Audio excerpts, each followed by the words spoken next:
programul de astăzi îl are ca invitat pe Victor Modval, lector de Ayurveda și medic în Târgu Mureș, care vă va prezenta câteva aspecte referitoare la abordarea holistică, din perspectiva ayurvedică, a insomniilor și câteva sfaturi pentru omul modern. Te rugăm! Mulțumesc frumos! O să prezint, deci, o abordare ayurvedică a insomniilor și câteva sfaturi care s-au bazat și pe o experiență clinică a mea ca medic psihiatru și care eu zic că sunt foarte actuale pentru omul modern. Să vedem la început ce este insomnia. Pe scurt, este o tulburare a somnului în care pot apare 3 simptome majore. Și anume, dificultăți în ceea ce privește adormirea, și chiar putem numi aceasta insomnie de adormire, dificultăți de menținerea pe o perioadă corespunzătoare a somnului, adică treziri premature cu dificultăți de a readormi, și putem numi aceasta insomnie de trezire. Și al treilea și cel mai important simptom este acela de scădere a eficienței somnului, adică un somn de calitate scăzută, în sensul că după trezire, în timpul zilei, pot apare stări de somnolență, un nivel energetic și randament global scăzut, probleme de concentrare și de învățare, iritabilitate, nervozitate, chiar tulburări de comportament, anxietate, chiar și până la depresie. Pentru a înțelege și tratamentul acestei tulburări, care o să vedeți este complexă, și anume insomnia, este util să discutăm și despre anumite aspecte ale somnului și în special despre ciclurile somnului. De regulă, în cursul somnului se parcurg o serie de cicluri care se diferențiază între ele prin 3 lucruri, și anume, în primul rând, prin profunzimea somnului, se poate diferenția activitatea cerebrală prin electroencefalogramă și intensitatea mișcărilor globurilor oculari. În funcție de acestea, pentru un somn normal, s-au stabilit o anume succesiune a unor faze și chiar se consideră că ciclicitatea acestora este absolut indispensabilă pentru un somn odihnitor. Astfel avem adormirea, somnul superficial, somnul de profunzime medie, somnul profund, toate acestea fiind numite fazele non-REM, și ultima fază, faza REM, adică cea cu mișcările globurilor oculari.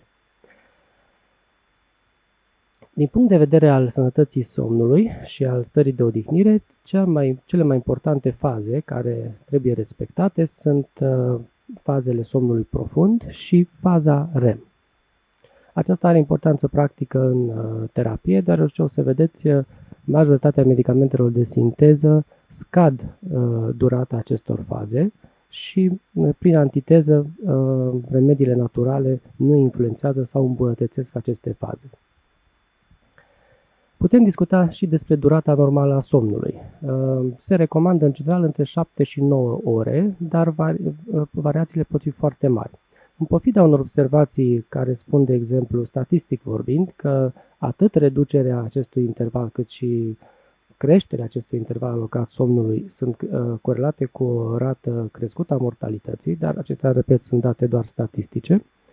Totuși, în practică se consideră că cel mai important indicator al unui somn normal nu este neapărat durata acestuia, ci calitatea lui.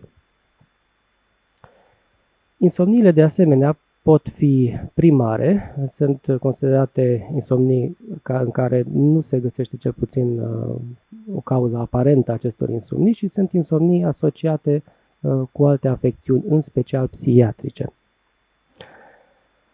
Insomniile sunt un simptom foarte frecvent. Se consideră că în orice moment există aproximativ 10 și 30% dintre oameni prezintă o anumită formă de insomnie, mai acută, tranzitorie sau chiar cronică. Este semnificativ faptul că aproximativ jumătate din toate diagnosticele legate de insomnie sunt și în relație cu tulburări psihiatrice. Astfel, de exemplu, multe simptome de anxietate pot destul de ușor să ducă la insomnii. Unele din aceste simptome, cum ar fi încordarea, îngrijorarea excesivă cu privire la viitor, suprastimularea sau supraanaliza evenimentelor din trecut, pot induce în special insomnia de adormire, considerată specifică tulburărilor anxioase. De asemenea, este descrisă tipic insomnia de trezire, care apare uneori chiar ca un semn precoce în depresii. Medicina alopată, pot să spun, chiar în momentul actual, are dificultăți mari în tratarea acestui și simptom și boală în același timp, și anume insomnia. Medicamentele hipnotice, cele care induc somnul, mai ales pe termen lung, se dovedesc mai degrabă ineficiente, de multe ori complicând și mai mult problemele, datorită unor efecte secundare importante, de exemplu cum ar fi rebound de dimineață, adică lipsa unei stări de claritate și chiar de senzație de amețeală sau de somnolență după trezire, sau datorită toleranței sau dependenței pe care o pot cauza aceste medicamente. Tocmai de aceea, chiar în abordarea, spunem așa, oficială, medicală, modernă, nici nu se mai indică ca primă linie de tratament aceste medicamente hipnotice. Deci chiar lucrările de specialitate, într-adevăr mai noi, recomandă în primul rând, pentru tratamentul insomniei, modalități care vizează stilul de viață, metode psihoterapeutice și de așa zisă igiena somnului. Toate acestea, eu zic că conturează necesitatea unei abordări mult mai complexe a insomniilor, deci nu doar din punct de vedere medicamentos, și o abordare holistică mai integratoare. Din acest punct de vedere, aș putea spune că Ayurveda este de mare folos. Ea oferă o astfel de abordare holistică, ceea ce are în plus față de alte abordări naturiste sau mai integratoare, adică că este caracterul ei științific. Cheia acestei înțelegeri holistice și a insomniilor, dar este valabil și la alte afecțiuni, sunt cele trei doșe, cele trei forțe fundamentale vitale primare, sau cei trei factori fundamentali cauzatori de sănătate și de boală, și anume Vata, Pitta și Kapha. Și prin înțelegerea faptului că și insomniile sunt cauzate din punct de vedere ayurvedic de un dezechilibru între aceste trei forțe vitale, putem înțelege de ce anumite remedii sau anumite proceduri naturale, unele care sunt oarecum chiar foarte diferite între ele, totuși pot acționa sinergic și pot ameliora și acest simptom complex. Mai mult decât atât, în Ayurveda, prin descrierea tipologiilor umane, și care, după cum știm, se face tot prin evidențierea proporțiilor celor trei forțe vitale primare, se pot găsi niște modele de armonie specifică și în ceea ce privește calitatea somnului fiecărui pacient. Pentru că, ca să știm, când dorim să tratăm o anumită afecțiune, noi întotdeauna dorim să ajungem la o anumită stare de armonie. Dar această stare de armonie nu este un fel de medie statistică care, din punct de vedere practic, de multe ori nu are importanță, ci această stare de armonie trebuie individualizată. Aceasta poate oferi Ayurveda prin studiul tipologiilor umane. De exemplu, noi cunoaștem că o tipologie umană preponderent Vata are deja constituțional un somn mai agitat, mai superficial, mai redus ca timp și mai sensibil la factori externi perturbatori. O tipologie umană armonioasă Pitta are o durată relativă medie a somnului, dar mult mai eficientă, cu adormire rapidă și trezire promptă, uneori chiar autoprogramată. Iar o tipologie Kapha doarme relativ mult mai mult, are un somn greu, profund, dar foarte regenerant. Deci putem spune că ai remarcat faptul că prin intermediul perspectivei date de conceptele tradiționale ayurvedice, în cazul insomniilor se poate realiza o abordare așa zis diferențiată, specializată, ceea ce în prezent nu este foarte mult luat în considerare, iar o astfel de diferențiere îți permite astfel să ajungi mult mai la specificul persoanei, astfel încât abordarea, să spunem, terapeutică, fie ea realizată prin mijloace naturale specifice, chiar tradiții ayurvedice, să fie mai la obiect. Exact. Deci tocmai aceasta oferă, să spun eu, în mod special Ayurveda, în plus față de alte abordări, tot așa mai holistice, mai naturale. Această chiar clasificare științifică, am putea spune, individualizată chiar a pacienților. Mai mult decât atât, aceste informații sunt foarte utile în profilaxie. De exemplu, noi chiar din descrierea aceasta succintă pe care am făcut-o vis-a-vis de modul cum doarme fiecare tip constituțional, putem spune că cea mai necesară profilaxie este legată sau este necesară tipologiilor de tip Vata. Sau în perioade ale vieții în care, datorită, de exemplu, unor factori intern sau extern, Vata dosha este crescută la noi. De exemplu, chiar ca exemplu practic, se știe că odată cu înaintarea în vârstă, incidența insomniilor crește foarte mult. După 65 de ani este evidențiată în toate lucrurile de specialitate. Atât de evidentă cât unii o consideră chiar un simptom în ghilimele normal. Noi putem explica acest lucru foarte simplu sau prin intermediul Ayurvedei putem înțelege acest lucru foarte profund, tocmai pentru că știm că după o anumită vârstă Vata dosha crește într-un mod accelerat. Dar nu doar Vata dosha poate fi legată de insomnii. De exemplu, și dacă există un exces mare de Pitta dosha, de exemplu, o implicare mult mai pătimașă, anumite emoții și gânduri destructive, de tipul mâniei reprimate, ranchiunii, nemulțumirii cronice, și acestea pot produce insomnii, dar prin alt mecanism de această dată. Astfel, în funcție de natura doshei sau doșilor implicate, Ayurveda conferă multe modalități de tratament și, în plus, aceste modalități sunt foarte bine sistematizate, îndelung verificate timp de mii de ani și ele sunt extraordinar de eficiente chiar și în ziua de azi, eficiență pe care eu chiar am remarcat-o la mulți dintre pacienții mei și în continuare chiar o să doresc să vă dau astfel de sfaturi practice pe care multe dintre ele le-am verificat. În primul rând, vorbind de sfaturi practice, sunt 3 lucruri importante asupra care vreau să oarecum să recapitulez.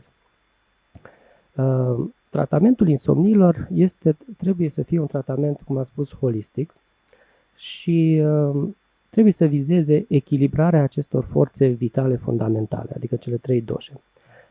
Acest echilibru a doshelor însă este un echilibru dinamic și el depinde de foarte mulți factori, psihici, fiziologici, mentali, emoționali, fizici și biochimici și chiar de natură spirituală. De exemplu, chiar anumite alegeri bune sau rele pe care le putem face în viață, în concordanță sau nu cu anumite legi sau necesități spirituale, pot influența starea acestor doshe. Aceasta e prima observație. A doua ar fi că este nevoie să luăm în considerare tipul nostru constituțional pentru a putea stabili cât mai precis idealul nostru în ceea ce privește chiar și starea somnului. Și al treilea lucru, în general, este că remediile pentru dormit nu se iau numai înainte de culcare, cum fac majoritatea oamenilor oarecum intuitiv. Deci dacă vrem să tratăm profund și chiar definitiv această afecțiune, echilibrarea doshelor se poate și chiar este necesar să o avem în vedere pe tot parcursul zilei. Deci putem avea remedii care chiar le vom lua în timpul zilei, la modul practic. Alți factori importanți legat de somn ar fi chiar îndepărtarea unor factori toxici. Eu am ales factorii toxici cei mai folosiți în ziua de astăzi, care sunt foarte frecvenți pentru omul modern, din păcate am putea spune, și aceasta se datorează și pentru că există o neînțelegere legată de acest factor toxici. Deși tradițional, vedeți, chiar denumirea acestui factor toxici este folosită și în medicina curentă, totuși din punct de vedere practic nu se pune accent pe îndepărtarea lor, cel puțin măcar în scop profilactic. Unul din cele mai incriminate factori toxici în insomnie este cofeina. Cofeina din cafea în general. Cofeina este un alcaloid și noi știm că alcaloidii sunt în general substanțe cu mare potențial toxic pentru organismul uman. Deci acest alcaloid cofeina, care chiar planta de cafea îl folosește pentru a ucide anumite insecte care îi atacă și îi mănâncă semințele, contrar credinței populare, care spune că ar stimula funcțiile creierului,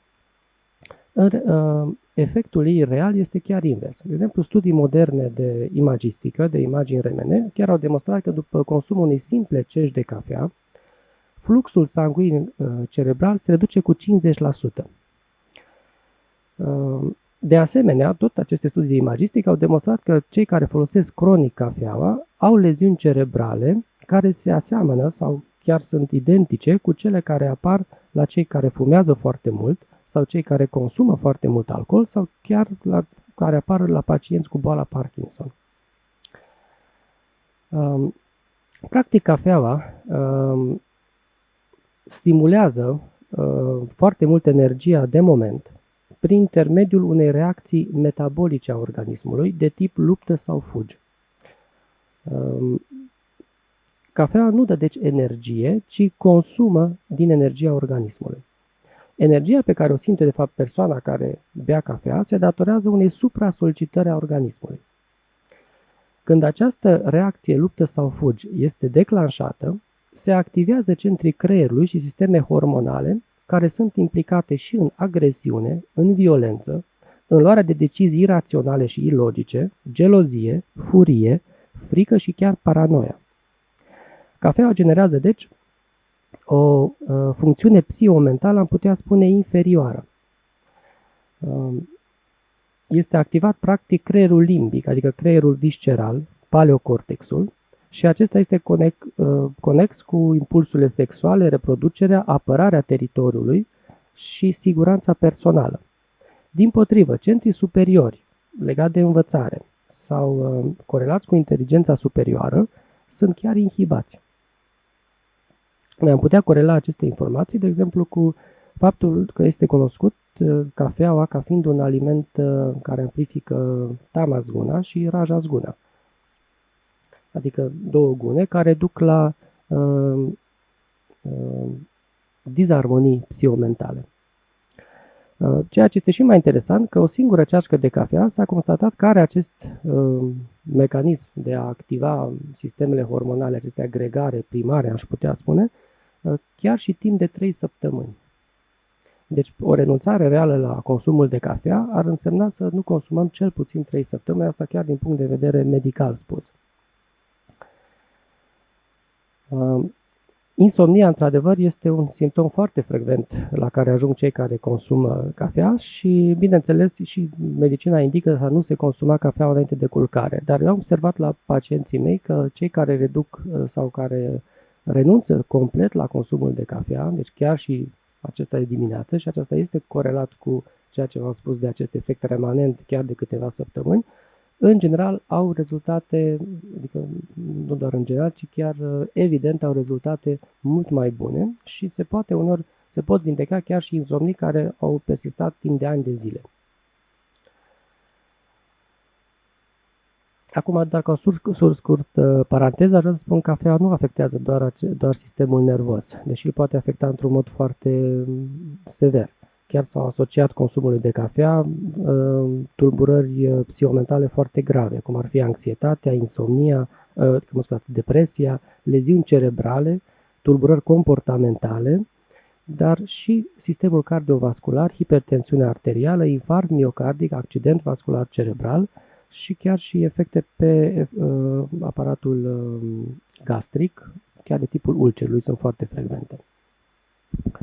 Ai punctat puțin mai devreme un element conex cu datele tradiționale ayurvedice și anume faptul că cele două tendințe fundamentale cunoscute în Ayurveda, sub numele de Rajas și Tamas, sunt considerate în mod tradițional în Ayurveda ca fiind factorii majori de boală și ele se oglindesc sub forma unor anumite alimente sau ingrediente, cum e în cazul de față cafeaua, care amplifică o astfel de tendință care este considerată în Ayurveda factor de boală.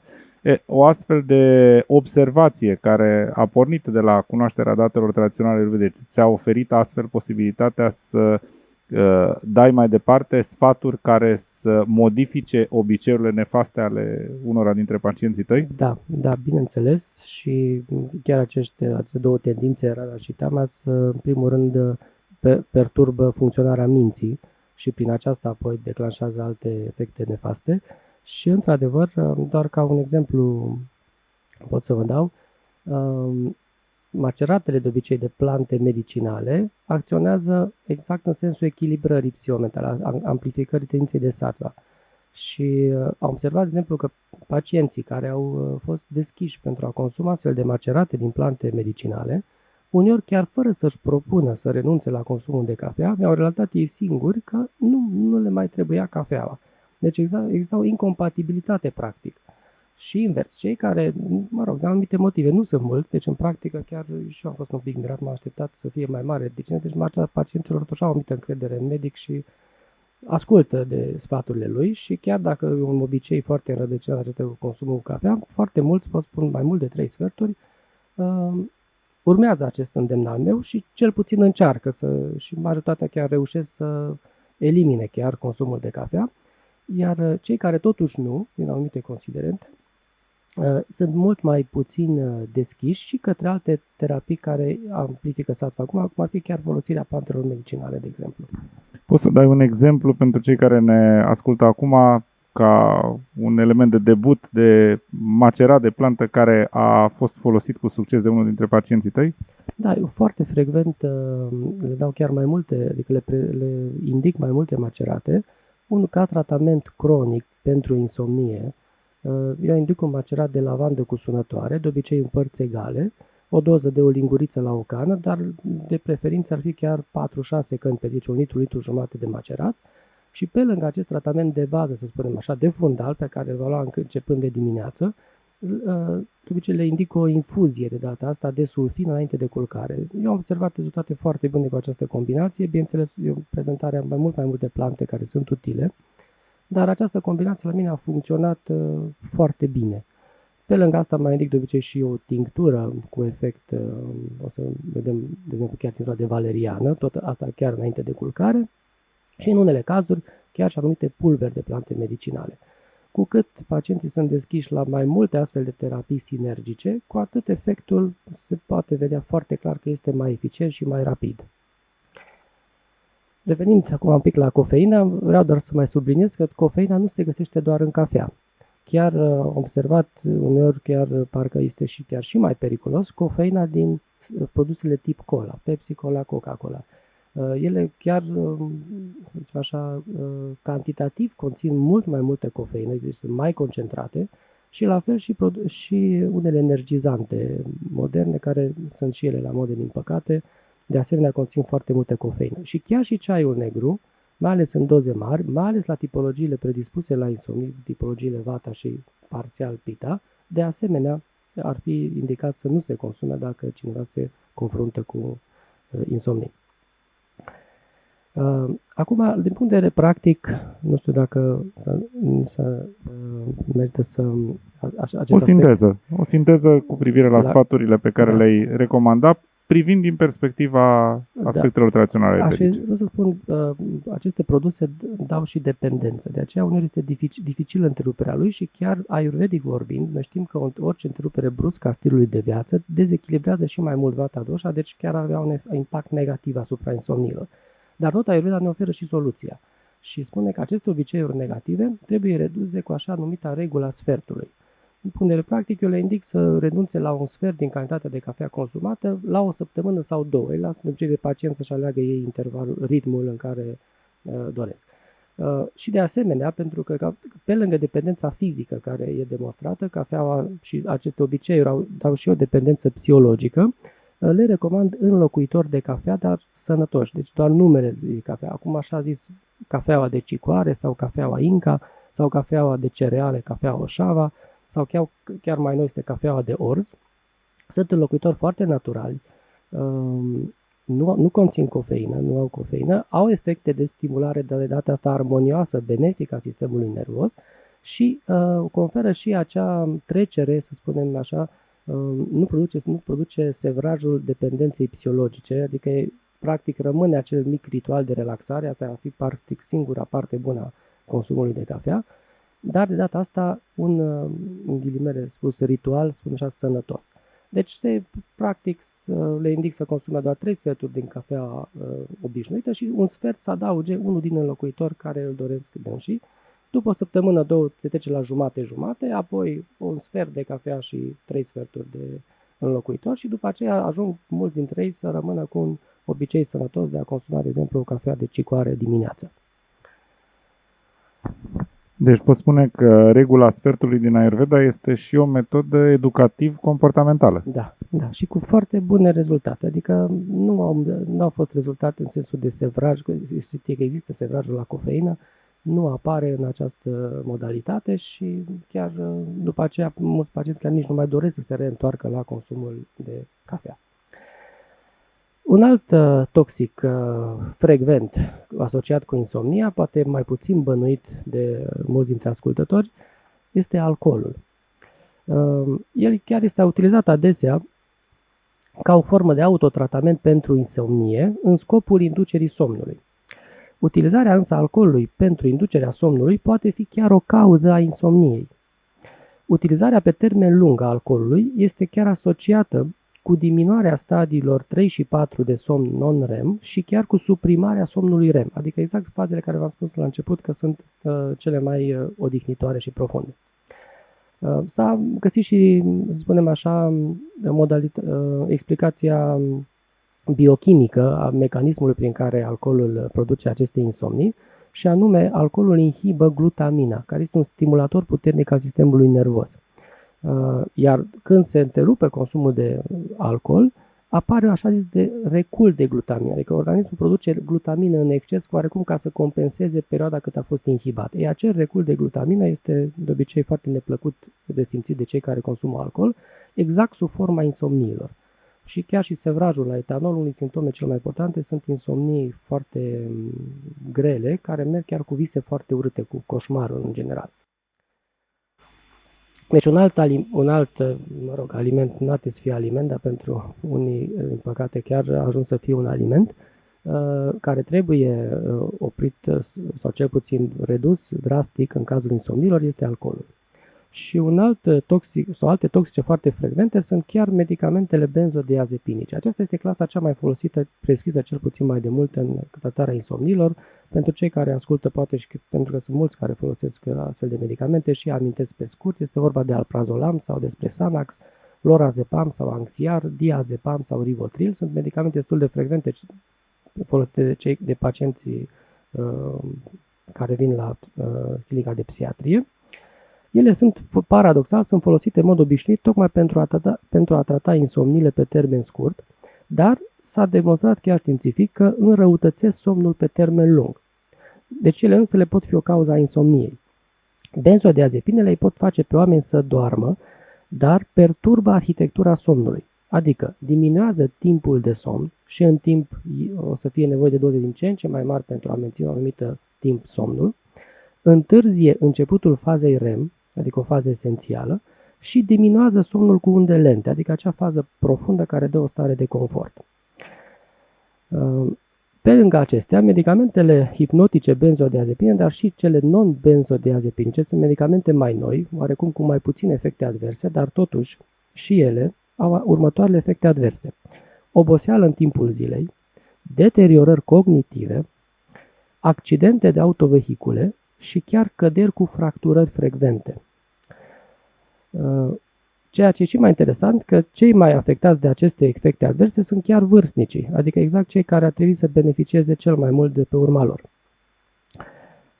Practic, putem spune că benzodiazepinele și-au dovedit eficiența în păstrarea somnului pe termen scurt, dar pe termen lung ele duc foarte frecvent la toleranță, ziceam creșterea necesarului de doză, dependență chiar fizică,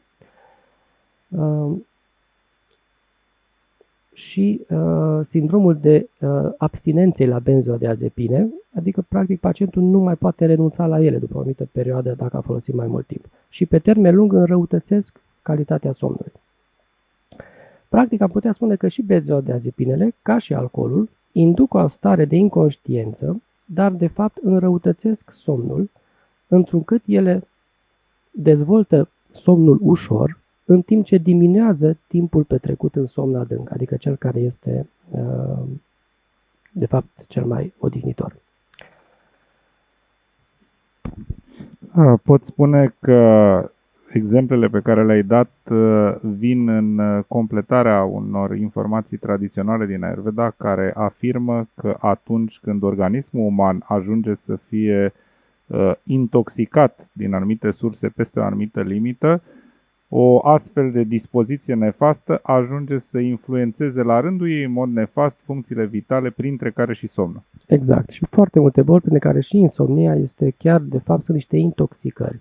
am ca o paranteză fie spus că am avut un pacient care avea, multe probleme medicale, unele grave, de exemplu i s-a propus chiar o operație de urgență și s-a dus la un medic care opera cu medicina chinezească și pe bază de puls și alte diagnostici, omul i-a zis, tu nu ai problema care ți-au zis-o medicii, tu ești de fapt intoxicat. M-am fost foarte mirat, cum adică sunt intoxicat? A zis, el nu i-a dat explicații foarte bune, ești intoxicat și uite, să urmezi tratamentul meu de detoxifiere și te simți mai bine. Și într-adevăr, surprinzător, omul se simte mult mai bine după doar două săptămâni de tratament purificator, după ce el trebuia să meargă de urgență la operație. Avea, de exemplu, o creatină foarte mare, ceva de genul 10, era oricum, apropo de intoxicări. Dar există și intoxicații cronice, acestea cu alcool, cu cafea și chiar și alte intoxicări, cum ar fi, de exemplu, cea cu nicotină. Este demonstrat tot statistic că fumătorii mari sunt mult mai predispuși la insomnie, de exemplu. Sau chiar o intoxicare care apare datorită ecranelor, luminii albastre, de fapt, din ecranele la care noi ne expunem din ce în ce mai frecvent. Televizor, tablete, telefoane și laptopuri sau calculatoare. Toate acestea sunt corelate de asemenea cu insomnia și lucrurile moderne tratează și acest aspect. Acum, dincolo de aceste factori care eu zic că e important să-i reducem din viața noastră în caz că vrem să îmbunătățim somnul, m-aș axa iar pe câteva aspecte practice legate de stilul de viață. Stilul de viață, tot din punct de vedere ayurvedic, putem înțelege mult mai profund că orice activitate care armonizează doșele, în special vata și pita, sunt benefice inclusiv în cazul tratării insomniilor. De exemplu, expunerea la aer, în natură, helioterapia, expunerea la soare, exerciții fizice regulate, reamintesc că regularitatea este iarăși o conduită care armonizează vata dosha, deci cea mai implicată în insomnii. E chiar o strategie pentru echilibrarea lui vata dosha. Da, și uneori chiar aici pacienții întâmpină mari dificultăți să schimbe aceste sau să transforme aceste obiceiuri neregulate, adică și disarmonioase. Dar și la efort, de exemplu legat de efort fizic, nu trebuie făcute excese. Există descrisă chiar în literatură de specialitate insomniile la atleți, la sportivi, cei care fac efort foarte mare. Deci avem nevoie de un efort fizic moderat totuși. Masajul, care, mai ales cel cu uleiul, știm că echilibrează foarte bine vata dosha. Și legat de aceste aspecte de stil de viață, vreau să dau un exemplu concludent. Am avut o pacientă care avea și o insomnie cronică și o depresie cronică și condiții familiale dificile, deci un caz dificil în general de tratat. Mare consumatoare și de cafea și fumătoare. Până la un anumit punct a mers destul de bine, în sensul că ea a renunțat la cafea, asta i-am explicat că este primul lucru care trebuie să-l facă, și a urmat un anumit tratament cu plante medicinare armonizator pentru constituția ei și pentru dereglările pe care le avea, dar până la un punct, adică din, zicem, mai multe indicații care le-am dat, cam jumătate l-a respectat și nici nu putea face mai mult, deci nu era disponibilă pentru mai mult de atât. Asta poate și de aceea, pentru că chiar dacă nu a făcut 100% tratamentul prescris, dar au apărut niște rezultate destul de rapid, deci ea s-a simțit mult mai bine după ani de zile de chin, să spunem așa, însă nu puteam trece de o anumită barieră, să spunem, adică la un moment dat ne-am oprit. Idealul era oarecum să fie bine chiar fără niciun fel de medicație, dar nu se putea ajunge la acel nivel. Și chiar m-am resemnat, am zis că asta atâta se poate în acest caz, oricum ea era foarte mulțumită. Și la un moment dat, când a venit la control, pentru că acești pacienți îi chem de obicei lunar la control, a zis că simte mult mai bine, așa brusc. Și m-am mirat de la ce s-a făcut mult mai bine. Și am întrebat-o, identifică cu ceva, adică, și ea mi-a spus, da, zice, ne-am mutat la țară. Deci asta oarecum a dat un nou impuls întregii terapii. Adică acum nu mai cer nici cu copiii atât de mult, dorm mult mai bine, nici nu mai trebuie să iau somnifere. Eu oricum aveau o doză mică de somnifer, dar aveam în primul rând plante medicinale. Dar doza aia mică, sfertul de un somnifer, nu putea să renunțe la el. Ei, după ce s-a mutat la țară, s-au rezolvat mult mai mult lucrurile și am trecut pe un nivel superior, să spunem așa, legat de tratament, în sensul că Deci cam un sfert din medicație a rămas după acest episod și chiar după aceea chiar la controale vedeam mult mai rar pentru că ea, practic, din punctul ei de vedere, se consideră chiar vindecată. Deci, iată, schimbarea unui stil de viață, chiar acesta de a fi în natură, de a te reconecta cu ritmurile naturale, deci contează foarte, foarte mult. Sau poate conta în unele cazuri foarte mult. La fel, pregătirea somnului. Așa, chiar sunt denumite sub formă de igienea somnului. Sunt foarte importante. O să le enumăr foarte pe scurt. Evitarea meselor bogate, a băuturilor, a nicotinei înainte de culcare. Găsirea de căi liniștitoare de relaxare în timpul adormirii. De exemplu, chiar exerciții de relaxare sau meditație sau chiar audierea unor melodii liniștitoare. A adormi cu atitudine pozitivă. Putem spune că este chiar o metodă spirituală aceasta. A face exerciții regulat, dar repet, nu în exces. A face activități relaxante înainte de culcare. A utiliza patul numai pentru somn. A face dormitorul potrivit pentru somn prin a-l păstra întunecat, răcoros și liber de aparate precum ceasurile, telefonul, celularul sau chiar televizorul. Toate acestea sunt modalități care ajută și ele. De asemenea, alimentația, un alt punct important.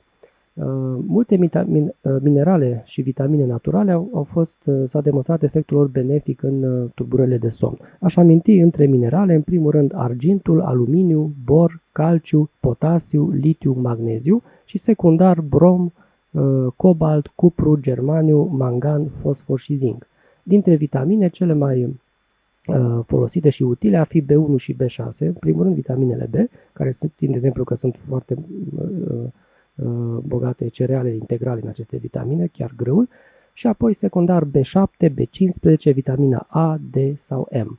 Chiar și anumite alimente sunt utile în insomnie, cum ar fi ceapa, usturoiul, cânepa, cura cu oțet de mere, mandarinele, merele, mierea, migdalele dulci, mai ales coaja, ovăz, piersici, polenul, portocalul, mai ales florile și frunzele, ridichi, salată, smochine și varză.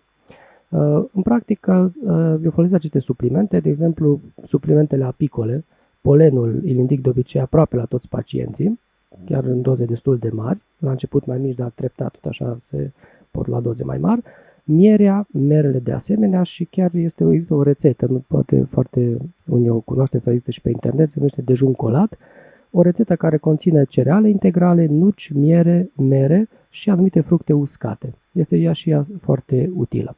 La fel, suplimentele de drojdie de bere, care conține unul din cele mai bune și mai concentrate și naturale surse de vitamina B, sau spiruline, de asemenea un complex care conține multe oligoelemente în stare naturală. Există și suplimente naturale specifice care îmbunătățesc somnul. Cel mai folosit de către mine, cel puțin în practică, este chiar melatonina sau preparatele pe bază de melatonină. Și ceea ce este important de reținut, că și organismul nostru secretă această melatonină, este secretat de hormonul de către epifiză, este numit chiar hormonul întunericului, deci e foarte important să avem o cameră întunecată când dormim sau să folosim niște acei ochelari speciali care se pun pe ochi. S-a demonstrat că la copii, de exemplu, secreția de melatonină este mult mai mare și de aceea ei chiar dorm mai mult, la vârstnici ea scade și, într-adevăr, și ei dorm mai puțin. Ziua, într-adevăr, dacă este, de exemplu, un semi-întuneric, datorită faptului că atunci se secretă mai multă melatonină, aceasta ne poate da o stare de somnolență sau de confuzie. Deci, lumina soarelui inhibă foarte prompt melatonina. Altfel, melatonina este foarte importantă în reglarea ritmului circadian. De exemplu, chiar cei care lucrează în ture de noapte sau care au un program neregulat sau schimbă fusurile orare, suplimentele de melatonină pot îmbunătăți somnul aceste persoane. Somnul de obicei survine mai repede și este mai profund după folosirea suplimentelor cu melatonină sau melatonina chiar în stare naturală. De exemplu, melatonină există chiar și în anumite alimente, de exemplu chiar în roșii sau în cereale, există mici cantități, dar sunt biologic active. Și, bineînțeles, foarte utilizate în terapia somnului, cum am dat și exemplu anterioare, ar fi plantele medicinale. Dar pe scurt o să zic că am sintetizat principalele avantaje ale utilizării plantelor medicinale. În primul rând, aceste terapii naturale, inclusiv și melatonina, dar și plantele medicinale, păstrează faza REM. Nu au efecte adverse, dimpotrivă, ele au foarte multe alte efecte favorabile, care sunt de obicei foarte apreciate de către pacienți. Apoi există o foarte mare varietate, deci și acest tratament cu plante medicinale poate fi individualizat. Sunt ieftine, chiar foarte ieftine, și, bineînțeles, sunt naturale și asta asigură niște mecanisme de acțiune fiziologice sinergice cu mecanismele corpului nostru. Deci ele nu forțează organismul, ci reglează, am putea spune, organismul sau ayurvedic spun chiar doșele. De aceea ele pot fi folosite chiar de către oameni sănătoși, fără niciun fel de problemă, chiar și preventiv, să spunem așa. O listă scurtă, adică lista e lungă, dar rapid aș trece o revistă, cu plante cele mai folosite sau utile. Câteva exemple. Da, câteva exemple. În primul rând aș aminti valeriana, apoi semințele de mac, mătăciunele, teiul, roinița, hameiul, lavanda, sunătoarea, menta și, nu în ultimul rând, am menționat la sfârșit pentru că am fost foarte mult în practică, sulfina, care eu consider una dintre cele mai bune plante care induce un somn natural. Din experiența ta? Din experiența mea, bineînțeles, da. Fiecare dintre acestea au și foarte multe alte efecte bune. De exemplu, majoritatea, cum ar fi, de exemplu, chiar roinița, dar și altele, acționează foarte bine ca și tonic cerebral. Cresc puterea de concentrare, de învățare. De ce subliniez acest lucru? Pentru că benzodiazepinele și medicamentele clasice tocmai afectează acest lucru. Și pe termen lung ele practic produc o deteriorare cerebrală, tocmai de asta nici nu sunt indicate decât maxim o lună, două, așa spun tratatele clasice. Dar în practică ele sunt folosite ani de zile de majoritatea pacienților pentru că nu au alte alternative prin care să renunțe la aceste medicamente. Modul cum să folosim plantele medicinale, așa Ayurveda oferă aici modalități diverse. Cea mai bună modalitate, chiar de către Ayurveda indicată, este acea de pulbere sublinguală sau macerat din plante și se pot folosi chiar foarte ușor. Dar există și infuziile, tincturile, iar sunt foarte eficiente, mai ales au o acțiune uneori chiar mai rapidă. Și nu în ultimul rând, chiar aceste suplimente naturale care apar din ce în ce mai mult, chiar de firme medicamentoase sunt produse unele dintre ele și să zic că și cu ele am avut rezultate bune, chiar dacă nu sunt superioare folosirii plantelor în formă brută, dar sunt mai accesibile, poate chiar și din punct de vedere al atitudinii pacientului modern, adică acela de a lua o capsulă, un preparat care e mai simplu decât de a lua o pulbere, de a o ține sublingual, de exemplu. Dar dacă trecem de acest inconvenient, chiar soluțiile naturale sunt foarte eficiente. Mulțumesc frumos pentru atenție. Dacă mai suntem tal.